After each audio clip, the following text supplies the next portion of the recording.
के GT road PWD guest house बोझा के पास पति का एक हाथ खराब हो जाने के बाद परिवार के लिए सावित्री पूनम रसोई से लेकर बाइक मैकेनिक के काम को बखूबी निभा रही थी। लेकिन शायद पूनम का बढ़ता काम और रुतबा लोगों को पसंद नहीं आया। तभी बीती रात किसी ने पहले उसके दुकान से सारा सामान चुराया और उसके बाद आग लगा दी। जानकारी मिली है कि आग लगने के बाद किसी ने फायर ब्रिगेड को सूचना दी तो फायर ब्रिगेड ने आकर आग बुझाई, लेकिन आग बुझने तक सारी दुकान जलकर खाक हो गई थी। खाक हुई दुकान के अंदर कोई भी ऐसा सामान नहीं मिला जो उसके औजार थे। ऐसे में पुलिस के पास जाकर अब पीड़ित परिवार ने अज्ञात चोर के खिलाफ मामला दर्ज कराया है। लेकिन वहीं अब पूरा परिवार आगे फिर काम कैसे शुरू करे इस विषय के बारे में सोच रहा है, क्योंकि जहां आग से दुकान जल गई वहीं चोर सारे औजार भी चुरा ले गए जो पूनम ने अपनी कड़ी मेहनत से कमाई कर करके एक एक औजार जोड़े थे। अब दोनों पति पत्नी के आंसू थम नहीं रहे और बार बार जली पड़ी अपनी तकदीर को देख रहे हैं। अब इसी पूरे मामले को लेकर जनहित टाइम्स के संवाददाता सोनू खान ने पीड़ित परिवार से बातचीत करी। देखिए खबर। जिंदगी से जंग लड़ने के लिए जो पूनम है वो एक खोखे पर काम करती थी। लगभग 2.5 साल से ये इसी खोखे से अपनी ज़िंदगी का गुजर बसर करती थी।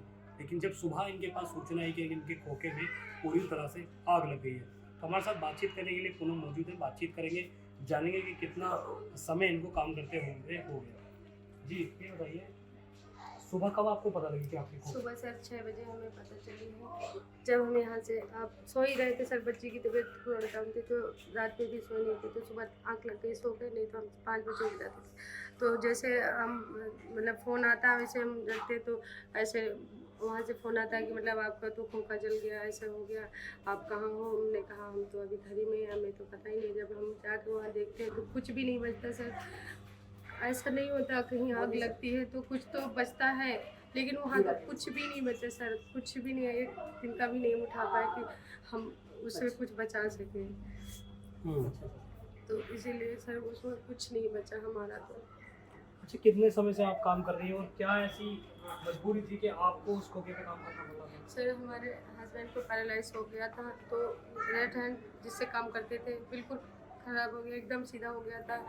बहुत परेशान हो गए थे हम। जितना पैसा हमारा था हमने कमाए थे, इन्होंने सारा अपने बच्चों को भी लगा देखते थे, अपना अच्छे से रोजी रोटी चलती थी। जब से इनको ऐसे पैरालाइज हो गया तो सारा हमारा दुख खत्म हो गया, क्योंकि जितना पैसा वैसे था वहीं पे लगा दिया।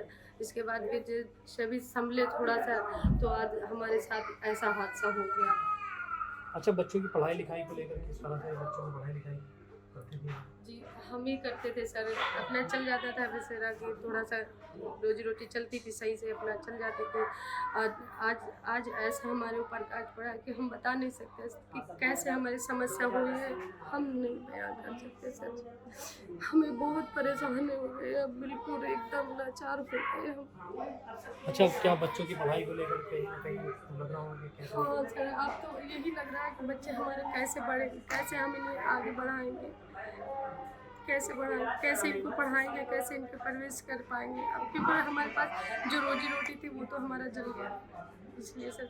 कितने का सामान आपका होगा जो लगभग जल गया होगा ये पूरा? सर हमारे 20-25 हज़ार का सामान होगा, तो खोखा वोखा लगा करके कैसे थोड़ा सामान था तो हम उठा लाते थे। जो लोग बात कहते कि इसमें सामान मत रखो, हमने कहा ठीक है, कुछ सामान उठा लाते थे। कल ऐसा हुआ कि कुछ काम आ गया तो काफ़ी सामान वहीं छूट गया था, तो ऐसे 20-25 अच्छा, हज़ार आप का एक सामान। महिला हैं, जी महिला होने के बाद आप वहाँ पर काम करती थी, कैसे आपने काम सीखा था? जी हमारे जब पैरालाइज हो गया इनको, तो उनको फिर हमें इन्हें कहा कि देखिए समस्या तो है सर, कहीं काम करने जाएंगे तब भी ये काम इतना अच्छा नहीं कर पाएंगे, या लोग कितना पैसा देंगे। तो हमने कहा इनके चलिए आप बताते जाइए, हम काम करते हैं।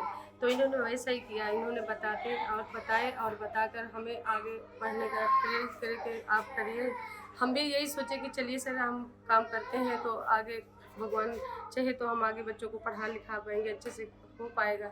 जैसे अच्छे से चल रहा था, धीरे ज़्यादा नहीं चल रहा था कि जिस हिसाब से चलना चाहिए उस हिसाब से नहीं चला था, फिर भी हमने कोई बात नहीं, चलेगा आज नहीं तो कल हम अच्छे सही से हो ही जाएंगे बच्चों को पढ़ाने लिखाने। यहाँ कैसे रहती हैं आप? यहाँ तो सर हम किराए पे रहते हैं, यहाँ पे किराया है, किराए पे ही रहते हैं सर, यहाँ पर तो अपना मकान नहीं है।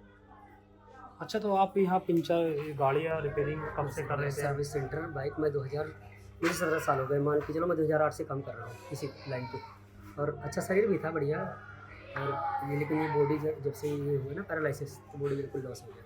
मैं किसी टाइम 78 किलो वजन था और अच्छी नौकरी करता था, लेकिन पैरालिसिस के बाद फिर मुझे नौकरी किसी ने नहीं, क्योंकि अच्छा, अब साथ में आप ही आपके साथ में ही काम करती थी, कैसे इनको काम सिखाया था? मैंने वो पूरी कोशिश करी कि अगर मैं दूसरे को सिखाता हूँ तो मैं इनको भी सिखा सकता हूँ। और इनका हौसला था कि मैं ये कर लूँगी। मैं कहा चलो आप कर लोगी तो मैं सिखा दूँगा। और मैंने कोशिश करी। 2.5 साल पहले मैंने खोला था। शुरुआत में थोड़ा 2-3 महीने दिक्कत गई, लेकिन फिर ये समझदारी करती गई और आज पूरा कारीगर है। मैं नहीं होता तब ये काम कर लेती पूरा। और अच्छा। हाँ, जैसे मुझे मार्केट का काम हुआ, मैं सामान लेने चला गया, तब तक ये गाड़ी काम करती, सर्विस है सारा कर देती पूरा ओके करके, और मैं आके ट्राई ले लेता हूँ।